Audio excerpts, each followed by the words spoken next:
这节呢，我们来讲 Docker 的一个教程。首先来介绍一下 Docker。Docker 是一个开源的容器引擎，是基于谷歌公司推出的 Go 语言进行开发的。Docker 是基于 Linux 内核技术对进程进行封装隔离，属于操作系统层面的一个虚拟化技术。由于隔离的是进程，因此也被称为容器。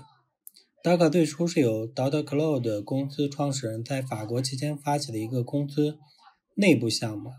由于 Docker 当时项目的比较火爆，然后 .cloud 公司决定改名为 Docker。Docker 在容器的基础上做了进一步的封装，在文件系统、网络互联、进程隔离等方面做了极大的改进，简化了容器的创建和维护，使得 Docker 虚拟化技术变得更加轻便和快捷了。Docker 容器与传统虚拟化有什么区别？那我们来说一下传统虚拟化技术对常见的，比如说虚拟机。那我们常见的虚拟机的话有Virtual PC、VM、还有 VBox、KVM、XEN 等。传统虚拟技术是虚拟出一套硬件后，在硬件上运行一个完整的操作系统，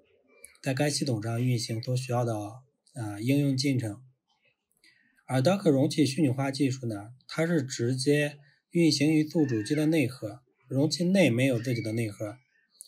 而且也没有进行硬件的一个虚拟化，因此容器的话要比传统虚拟机的话更为轻便。那为什么要使用 Docker 呢？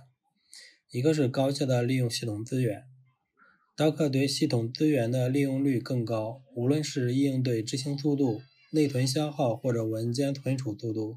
都要比传统虚拟机技术的话更高效。更快速的启动时间，传统虚拟机技术的话，启动应用服务往往需要几分钟，而 Docker 容器由于直接运行于宿主机内核，